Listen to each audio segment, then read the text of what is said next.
This is Pokemon Crystal Legacy. It's a ROM hack that buffs many Gen 2 Pokemon, makes gym leaders actually good, and even gives Lance a Zapdos. Today, I'm going to hardcore Nuzlocke it. That means if I lose a fight, I game over, and that would be embarrassing because I made the ROM hack. So like every great Nuzlocke, our journey begins when we make our starter selection. Despite Chikorita seeing a lot of great buffs in this ROM hack, and Totodile remaining solid, I opt to go with Cyndaquil. This felt like the most reliable option, as Cyndaquil is really good for covering some of the most difficult fights in the early game. With that, we head on our journey with the potential to catch many Pokemon that wouldn't be available in the original Crystal. We catch a Sentret named Tony on Route 29, a Rattata on Route 46, a Caterpie on Route 30, Unknown in the Ruins of Alph, and a massive new nighttime encounter Houndour on Route 36. Now, Dark Cave has been updated with a low chance to catch Larvitar, so I opt to postpone this encounter, and on Route 31, I make my first mistake of the game, accidentally critting a rare Pichu encounter. With Rattata secured, the last encounter we can get is a guaranteed Ghastly in Sprout Tower. Ghastly is great for giving us early sleep utility, but Gengar now evolves at 42 and will be able to take full advantage of the game's change in ghost typing being special. Combined with Thunder Punch for coverage and 2 immunities, I was willing to make many sacrifices to keep this thing alive. But it's now time for our first major fight of the game against Falkner, who has had his Pidgeotto swapped with a Noctowl holding a berry. Since it's so bulky, this fight has really been slowed down into more of a grind than the sprint it used to be. I should also mention that we'll be playing standard hardcore Nuzlocke rules, so when a Pokemon faints, it's gone. We're using no items and playing in set mode. And coinciding with the start of the fight, Unknown will be our first Pokemon to faint. It's been given the move Ancient Power, so we sacrifice what otherwise would have been a useless existence to take his Pidgey into the red. From here, we swap to Sentret, which has been given the very niche early move Thief, which we instantly use. Now, I was actually unfamiliar with how the move specifically works, and it turns out the user has to not have an item equipped. See, I thought the item would go into your inventory, but it actually goes to the Pokemon that stole it, meaning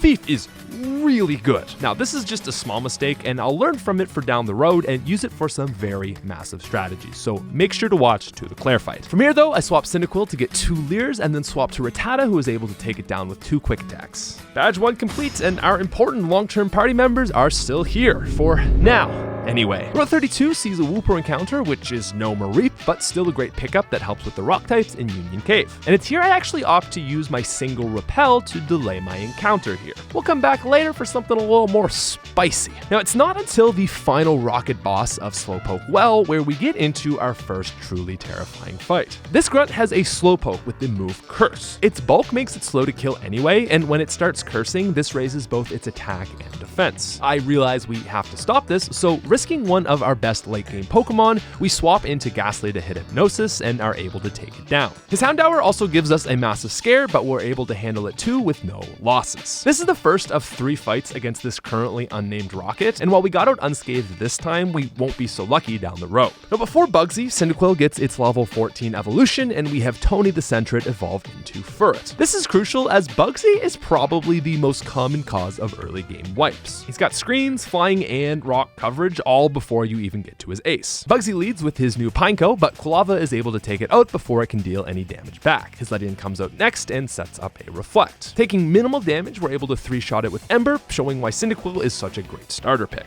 Now comes the scary part. Scyther loves to spam Fury Cutter and will very quickly get the base power of that move to 160 to just sweep your whole team. And so rather than dance around it, I revert to my childhood strategies of just tapping A. It's unneeded, but we get a burn, and Scyther's Fury Cutter isn't able to charge up before going down. Second badge secured with no losses, and my confidence is rising. Now, unfortunately, the squad wasn't out of Azalea Town yet, with debatedly the hardest rival battle up next. He leads Zubat, which doesn't give us a problem, and even his Larvitar is no major threat. It's the level 18 starter that's the problem here. I decide to stay in on Wooper, but unfortunately, Croconaut's special is more than I expected, and it takes out our Whoopie boy. Ferd is then able to land massive damage and avenge our fallen hero, but our first loss will never be forgotten. Now, next up is Goldenrod City, where on top of access to Bug-type Cut, Headbutt, and the Elemental Punches, we also get the option for a lot of new potential encounters. We count the whole city as one encounter, and here on its own, you can grab Abra, Porygon, or Dratini from the game corner, wait for Bill's Eevee for one of the 5 evolutions, or even trade Abra for Machop. Now, since we caught a Mankey on Route 33, the team was looking pretty good, and I actually opt to delay this encounter encounter until I feel like we really need it. We then pick up the Guardhouse Sparrow, a Yanma on Route 34, and a Pinsir from the National Park to win us a Goldberry. I think in this day and age, everyone here should be aware of the danger that is Whitney. A Miltank with status, flinch, healing, and the chance to set up rollout at this point in the game is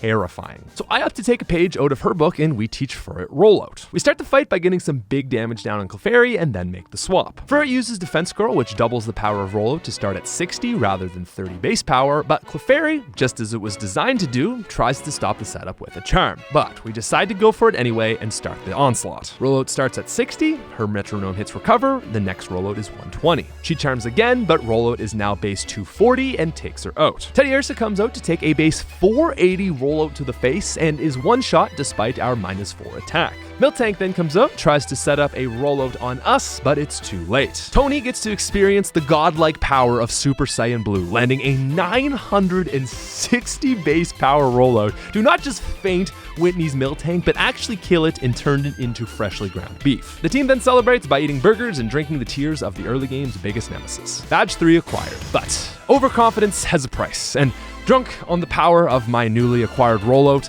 Tony and I were about to learn the cost of our arrogance. On the way to Ekritik, I get into a fight with Psychic Greg, who, as it turns out, has an absolutely cracked Stantler that my team is blindsided by. Wasn't sure of its moveset, and so fearing the loss of our prized Ghastly, I actually sacrificed Pinsir, but then on a pivot, he lands a surprise headbutt and takes out our run's star Pokemon, Tony. Ugh, poor Tony. The man was hardly up and running before he crashed back down to Earth. Rest in peace, friend. But just when the world needed him most, a hero appeared, ready to face the horrors and RNG tribulations of the dreaded new morning.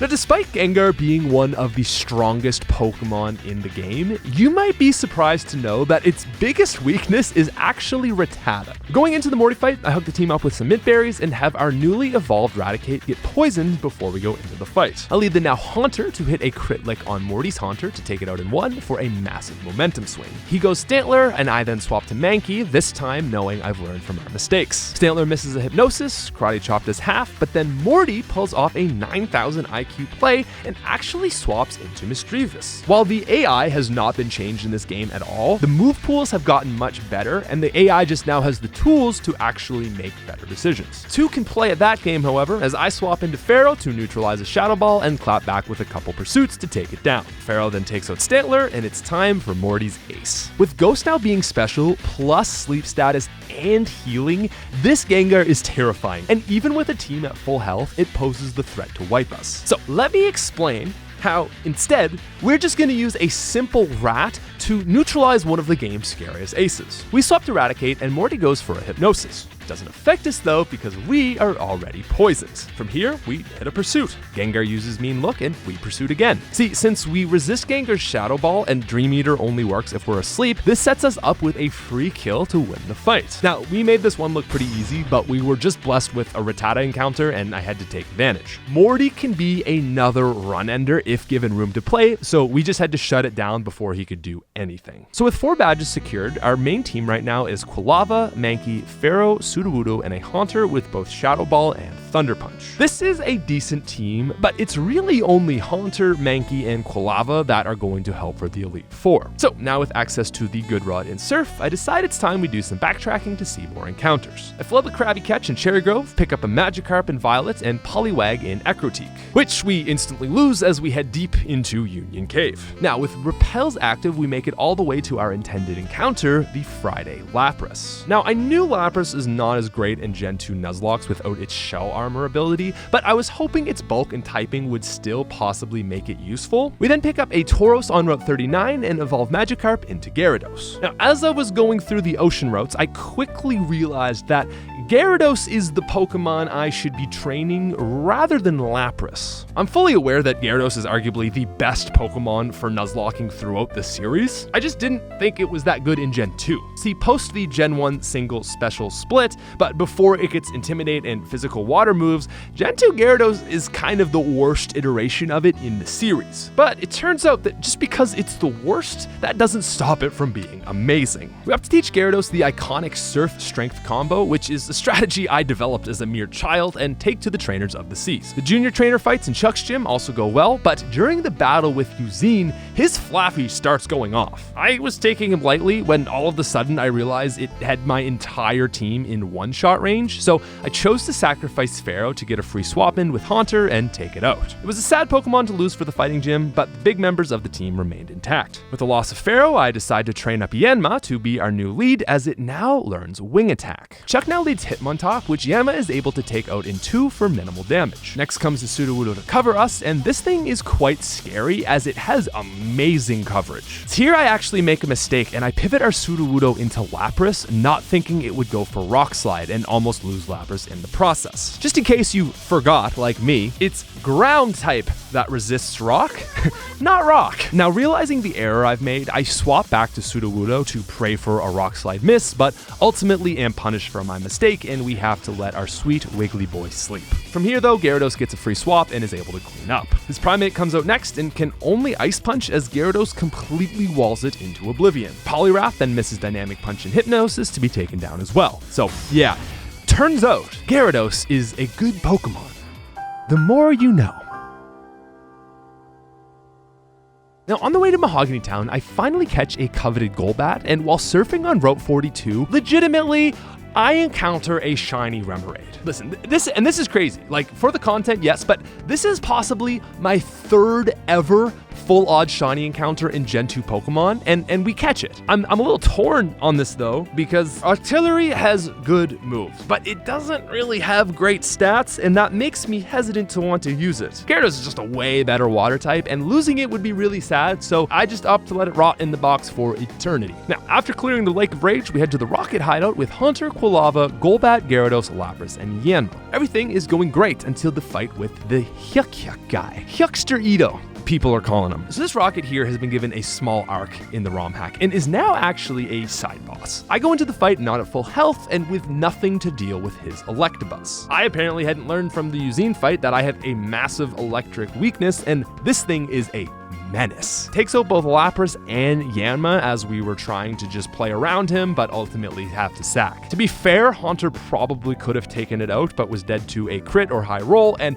this was just not something I was willing to risk for the long game. So Ito gets taken out, but the death toll for Gengar grows higher and higher. Unbowed, unbrent, unbroken. From here, we regroup, pull Tauros and the now evolved Primeape into the fold, and head back into the hideout. You guys remember that Grunts with the cursed Slowpoke? Well, this is him all grown up. You feel old yet? His name is Archer. He's the top executive in the Johto region, and he now has a cursed Slowbro. We could have learned our lesson back in Slowpoke well, but I didn't, and I was about to be punished tremendously for this error. The first mistake is he had a Tauros out, and I tried to pivot off of Haunter from his normal move. Turns out this Tauros also has Pursuit, and as I go to swap Haunter, Pursuit's damage is doubled, and Tauros brings it down to 8 HP. The Pokemon we've been nursing and have sacrificed 5 other Pokemon for already. Almost gone in the blink of an eye. Losing Haunter alone could have been a long-term run-ending mistake, but this misplay could even mean a wipe here and now. Haunter was my only real answer to Archer's Slowbro, as it was able to two-shot and not die to a confusion. This meant I was now forced to take the rest of this fight without our best Pokemon, and so the losses start again. Hoping to lay big physical damage, I swap into Tauros, and after just a single curse,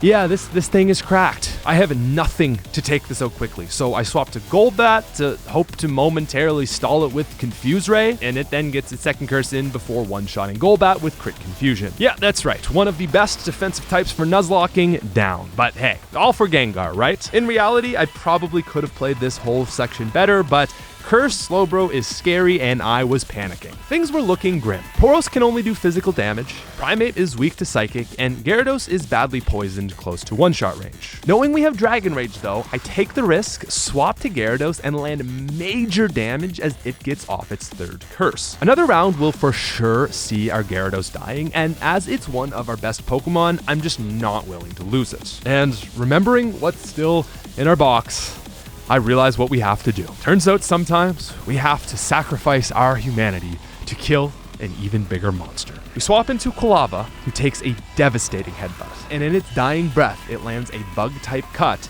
to take Slowbro into the red. This then allows us to get a free swap into Primeape so that while its run may be over, our run can continue. So with that, Archer may have been defeated, but I must ask, at what cost? Bloody and bruised, we leave the Rocket hideout remembering the 4 heroes we lost today in this victory. They sacrificed themselves so that we could continue on. But with such heavy losses, I'm feeling defeated and wondering if we can even continue. But as I head to the PC, I pull out that small Houndour pup. And just for a moment, we see the glimmer of Cyndaquil in its eyes. Houndour, the reincarnated Quilava, joins the team once more with vengeance in its heart and utter darkness in its soul. We pick up a Girafarig and after some training, head back into the Rocket hideout for one last fight against Ariana. This time, things go differently. We play very well, see 0 losses, and the newly evolved Houndoom gets its first taste of vengeance. After the fight, we pick up Electrode, which is amazingly fast and able to set Light Screen. And this VD Electric type is a huge catch for all 3 of the next gym leaders, with the first being Jasmine. I lead Haunter to land a Thunder Punch on her Skarmory, and she swaps Steelix. We swap Gyarados to neutralize an Earthquake, and Surf takes it to red. A non-stab Rock Slide isn't enough to threaten Gyarados, but rather than finish Steelix here, I try to get fancy and swap Primeape to help our positioning. On the swap, Rock Slide misses, but Steelix Quick Claw then activates and lands an Iron Tail before we can kill it. Electrode is then able to take out Skarmory, but we're a little thrown off with Primeape now being put out of the fight. Rain Dance is set up, and in a scramble to take out Thunder Magneton, she does some swapping to Corsola to set up another Rain. Things got a little complicated, but basically this is bad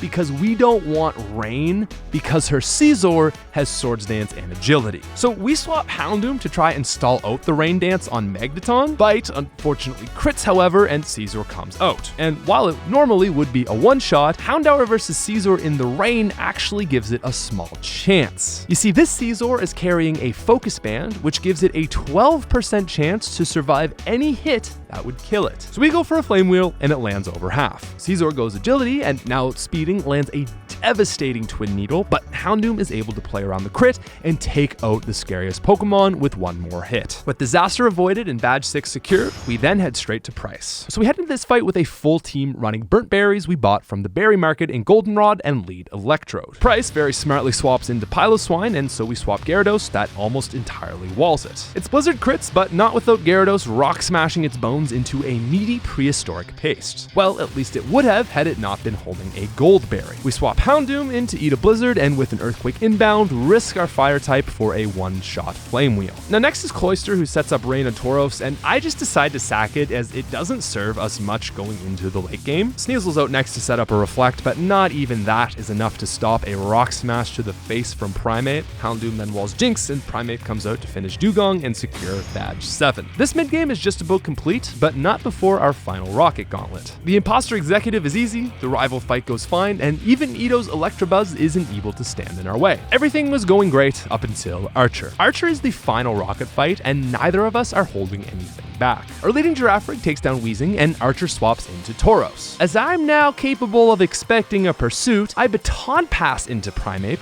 but he gets off a crit frustration, and now Primeape can't take it out without risking a missed cross chop. So instead we send out Houndoom, who is happy to further its vengeance and tear the bull to shreds. Electrode is then able to fry his Gyarados, and now it's just time for the scariest Slowbro yet. This one not only knows Curse, but also Amnesia. With Electrode already out, I'm sitting here and I'm debating simply just going for a self-destruct. And a better Nuzlocker probably would have said this is the smart play, but I just can't do it to the poor guy. You know, call me Captain America, because personally, I don't think we should trade lives, ever. So with Nobility on my side, I go for Thunder, but Electrode misses and probably wouldn't have killed anyway.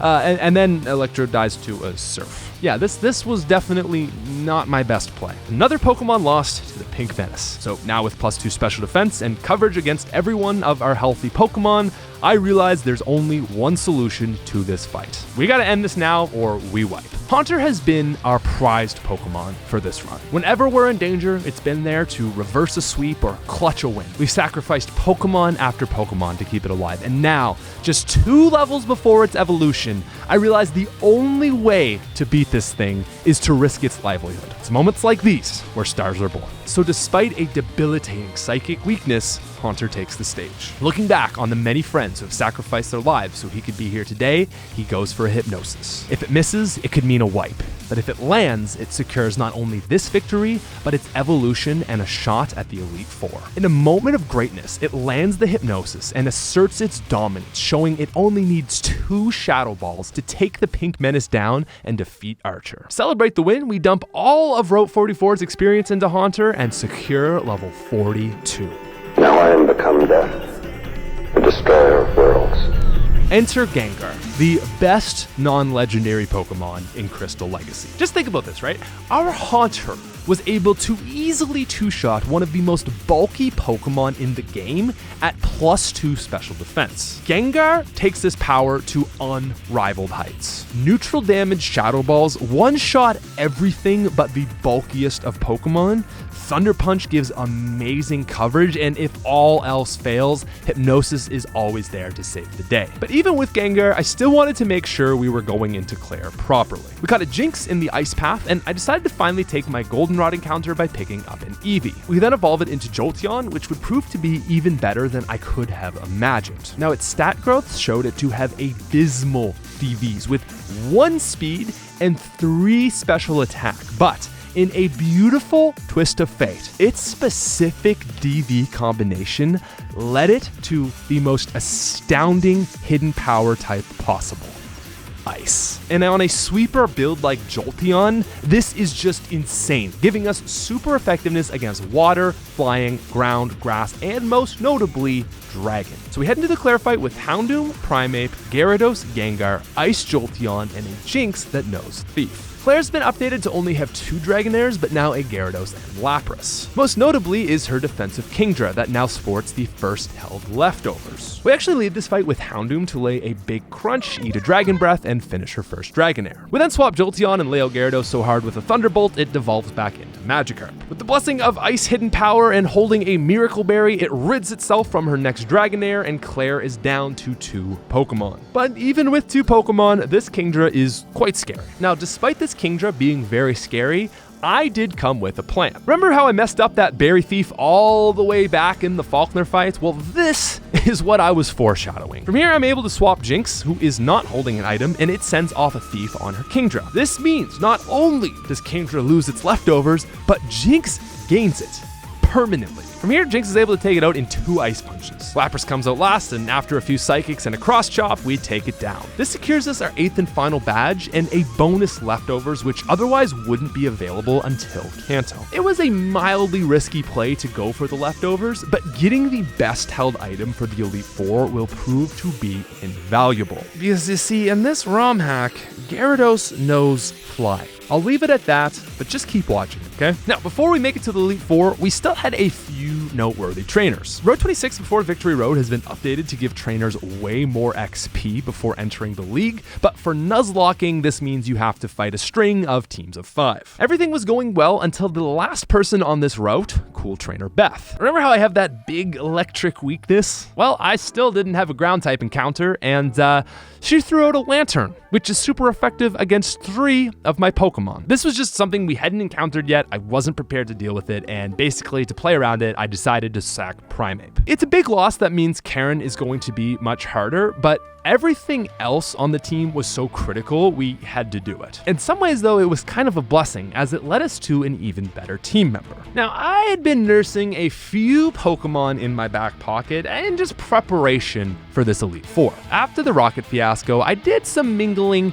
at the Ruins of Elf. The puzzles have been updated to now give you the fossil of the Pokemon you complete. You can get Ammonite and Kabuto earlier, but I like to wait until badge 7 to get Aerodactyl. Aerodactyl hadn't been super useful yet, but it was now ready to shine in the Elite Four. So that took our team to the core 5 of Jolteon, Gengar, Gyarados, Houndoom, and the now Aerodactyl. This is a pretty stellar looking squad of mostly sweepers. We also picked up a Skarmory on Route 45, a Murkrow on 27, a Slowpoke in the Well, a Donphan in Victory Road, and finally, after all that waiting, we're able to roll better odds to get a Larvitar in Dark Cave. Looking at the rest of the team, we were heavily in need of some defensive bulk. Now, I decided we will level cap at Will's highest Pokemon, which damage is 50, and this meant we wouldn't get Tyranitar for the league. Donphan was another decent choice I was considering, but Earthquake isn't as useful as you'd imagine, and so I ultimately ended up on Skarmory for our 6th pick. It's pretty easy fire move bait, almost entirely walls Koga, and is the best answer to the League Series Pokemon, Lance's Aerodactyl. But before we get there, let's start with Will. Oh boy, Will has both a Slowking and Slowbro that can set up. So this fight was obviously going to cause me a bit of trouble. Will leads with a scary Girafarig that knows Agility and Baton Pass, but fortunately Gyarados is able to take it down. His Slowking comes out next and goes for Amnesia, but with Gyarados now able to fly, this allows us to take big advantage of Claire's leftovers. This gives us 2 rounds of healing per bout and take out his Slowking in 2. Espeon is out next with Reflect, and its Psychic still can't do much against the bulky Gyarados, which even eats a crit before taking it down. Finally though, it's time for the 4th and final Curse Slowbro of this game. I predict a Psychic into Houndoom, and since this Slowbro only has Rock Smash to super effectively hit me, go for a Crunch. Fortunately, its Quick Claw gets off a Curse, giving me instant PTSD. Houndoom holds a Rock Smash though, and we're able to take it out before the Pink Menace of Johto can do anything else. Lessons clearly learned, Jolteon is then able to eat a Psychic and one-shot his ace Xatu. Will down, 4 to go. To start Koga, I actually lead Aerodactyl against his Ariados and go for an Ancient Power to try and roll an Omni Boost. Ariados can't do much, and since Koga's all about the RNG, I'd figure I'd play his game, but we are unsuccessful. Ariados goes down, and then Jolteon takes a Toxic before one-shotting his now much bulkier Quillfish. Next is Muck, who can be extremely lethal with minimized leftovers, so I go to Gengar for a Hypnosis and take it out. Expecting a Psychic from his Venomoth, I swap to Houndoom, but Venomoth goes for the big brain play and sleeps me. I then swap to Skarmory to neutralize anything it can do and kill it. Now outside of Lance, Koga's Crobat might be the scariest Pokemon in this league. With a held Bright Powder, Confuse Ray, Toxic, Double Team, and Bite, this thing can live forever if RNG goes its way. This is the second reason we brought Skarmory. It's able to steal its Bright Powder, wall it out, and secure us our second victory. Now third up is Bruno, who really likes to just deal big damage. But what happens when you bring a Gyarados that just refuses to die? So we lead Jolteon with a held Goldberry and are able to take down the specially defensive Hitmonchan. Heracross is easy to bait out an Earthquake from, and a Wing Attack from Aerodactyl should have sent it back to Ilex Forest, but Bruno actually swapped Steelix. With 3 weaknesses on my team, Steelix's Rock Slide is my biggest weakness, so I decide to trade a few blows between it and Skarmory, and then swap Gyarados, which is able to eat 1 Rock Slide and take the ensured clean kill Surf. Next up is Machamp, and knowing it's going for Rock Slide 2, Gyarados goes for Fly to heal. Fly lands, Rock Slide doesn't crit, and Gyarados heals again. We fly, heal, attack, and heal. Like, do you see how insane Leftovers Gyarados is when you combine it with Fly? Once out red, Koga has no answers to the now nearly full health Gyarados as we fly through the rest of his team. 3 members down, 2 to go. Now, Karen has been built to never be particularly threatening to a certain team, but her balance means she always brings something to give you trouble. I start the fight by fishing for Omni Boost with Aerodactyl and end up finishing off Umbreon with Houndoom. She swaps to her Houndoom, and I decide to swap because it knows Reversal. This was a bad play though, as Crunch would actually do more damage, and it lands a devastating defense drop on Gyarados. 1 Surf from Gyarados then sends Houndoom into Orange. I pivot Skarmory into Gengar, and it's now up to our legendary sweeper to do what it does best and take out our biggest threat. Also, can I just mention how great Gengar is? Like, it's gotten 2 kills so far on this Elite Four, but just having it in your back pocket for any emergency, it's just amazing. Next, Murkrow comes out to eat a Thunderbolt Sandwich from Jolteon. Our Houndoom is then able to one-shot crunch her Gengar and roast Vileplume before it can substitute. The Elite Four is down, and we still have all 6 of her Pokemon intact. It's now time for Lance, who has actually swapped out one of his Dragonites. Canonically, he's doing his pal Red a favor and looking after the legendary bird Zapdos. So yeah, that's isn't that convenient? The only thing forgiving about Lance in this fight is that he still leads Gyarados, so we can go Jolteon to lead and fries Gyarados back to, I don't know, I guess an egg at this point, because that's like more than reverting to a Magikarp, I guess. Anyway, next out is his first Dragonite, and our blessed beyond the heavens Jolteon is able to 2-shot him with Ice Hidden Power. Now, this thing has extreme speed, and so to do this, we have to risk 2 crits, but Jolteon holds on and takes it out. The legendary God of Thunder Zapdos comes out next, and seeing as it can probably kill with anything, we just roll the dice and pray that it's going to land a flying move, swapping into Aerodactyl. Unfortunately, Zapdos manages to pull off a crit Sky Attack, which has been buffed in this game to work basically as flying type Hydro Pump. This for us is extremely unfortunate. I went into this fight with a very specific plan and I didn't want to deviate it, so unfortunately this means we have to sack Aerodactyl. Zapdos is Lance's second strongest Pokemon, and you've seen how weak we are to electric types. So I let Aerodactyl send off a sacrificial Rock Slide, praying for a flinch. Rock Jesus is unable to pull off the miracle, however, and it goes down, but not before laying out big damage. Fortunately, we always have Gengar on hand to clean up, and it does just that. This was also an intentional swap, as Aerodactyl comes out next to Earthquake, giving us a free swap into Skarmory. Rock Slide is insignificant to the tanky Skarmory, who was able to two-shot his scariest Pokemon with Steel Wing. Turns out, Skarmory is a menace of the Elite Four. Who would have thought? The Charizard comes out next, and staring down the barrel of a flamethrower, we swap to Gyarados. This thing has Double Team, which makes it a little more scary, but after enough surfs, we're able to take it down. And last up, it's his final Dragonite, knowing Thunder, Hyper Beam, and Outrage. With vengeance and victory in mind, I swap Houndoom, hoping for the Thunder Miss, and the embodiment of our starter manages to dodge it. We crunch, it safeguards. I crunch, it outrages. One more crunch, and we complete our Pokemon Crystal Legacy Hardcore Nuzlocke.